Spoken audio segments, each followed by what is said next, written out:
plans, support economic viability and job creation, support intermodal opportunities, and enhance evacuation and emergency services. CFX follows a specified project development process for new alignment expansion projects. The proposed Lake Orange County Connector is currently in the PD&E step of the development process. At the conclusion of this PD&E study, one of two things can occur. The proposed project can either move forward into the final design phase or be placed on hold to be revisited in the future. The exhibit shown on this slide is displayed at today's meeting for your closer review. The first step in the project development process is to identify the project in CFX's long-range transportation plan. The proposed Lake Orange County Connector is identified in the CFX 2040 master plan and was also identified in the 2025, 2030, and 2035 master plans as the Wellness Way corridor. It is also identified in the Lake County and Orange County long-range transportation plans. The second step in the project development process is to identify the project in CFX's approved 5-year work plan. The PD&E study and final design phases are currently funded in the CFX's 5-year work plan for fiscal years 2019 to 2023. Design funds are indicated as placeholder in fiscal years 2021-22 and 2022-23 until the CFX Governing Board approves the results of this PD&E study. If the study is not approved by the board, the proposed project will be placed on hold to be revisited in the future. The third step in the project development process includes a feasibility study. 3 feasibility studies have been conducted for the proposed Lake Orange County Connector. In 2002, CFX studied the feasibility of a limited access toll road to connect US 27 on the west with Florida's Turnpike and the then newly constructed State Road 429. Based on the concepts that were developed, the study concluded that only the southern corridor offered any long-term opportunity for CFX participation. The southern corridor was in the general area of Schofield Road. In 2007, CFX studied the feasibility and viability of a potential US 27 to State Road 429 expressway connection within an area south of Heartwood Marsh Road and north of US 192. The study identified corridors A, C, and D as the 3 overall viable corridors. In the end, Corridor C, which paralleled Schofield Road, was not recommended due to potential impacts to the planned Horizon West Town Center at the eastern end.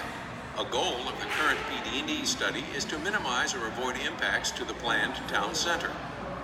In 2017, CFX completed a preliminary traffic and revenue analysis of 3 alignments.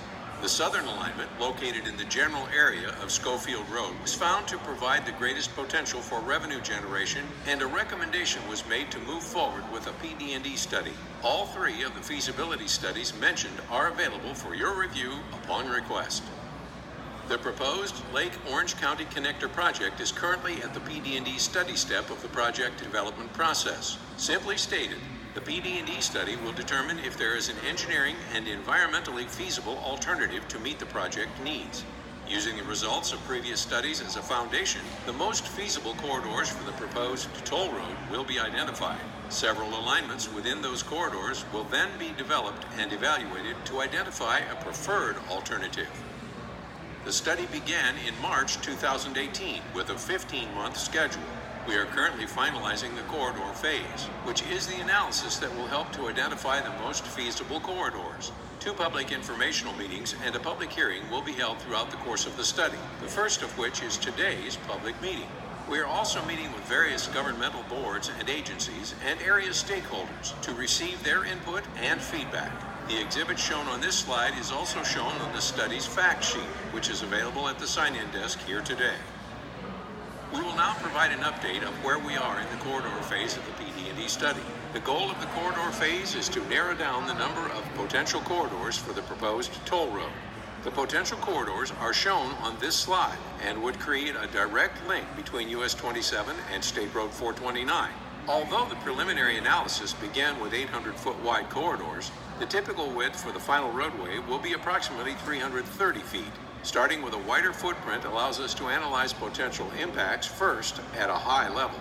Then, In the alternatives phase, we will conduct detailed analysis to determine the best alignment within the selected corridors. Also shown on this slide are the social constraints in the study area. Social constraints include features such as existing and proposed developments, farmland, and community resources such as parks.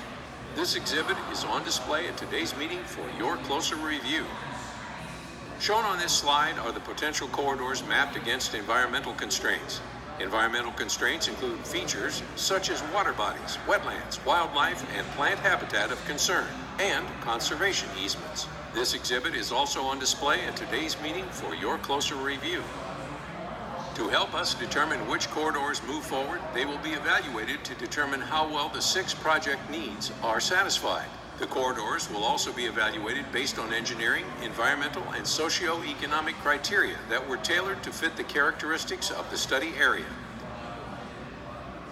The engineering evaluation criteria include utility conflicts, geometric considerations, floodplain encroachment, and traffic considerations. The socio-economic evaluation criteria include impacts to approved developments, historical or archaeological resources, parks and recreational facilities, and right-of-way impacts. The environmental evaluation criteria include impacts to wetlands, wildlife, and habitat, conservation lands or mitigation banks, and contaminated sites. Evaluation matrices will be developed based on these criteria to facilitate the comparison of corridors. The result of the corridor phase evaluation will be presented at the next public meeting. Based on your input and comments provided to us today, the corridor alternatives and corridor evaluation criteria may be further refined. The study team will conclude the corridor phase by preparing an alternatives corridor evaluation report. This report documents the analysis and conclusions reached as part of the corridor evaluation of potential impacts. CFX will then determine which corridor alternatives proceed to the alternatives phase of the PD&E study for further evaluation. We hope you have found this information helpful. You are welcome to ask questions of staff here today. To fill out a comment form with questions or comments, or to email questions or comments to Public Involvement Coordinator Kathy Putnam, as shown here.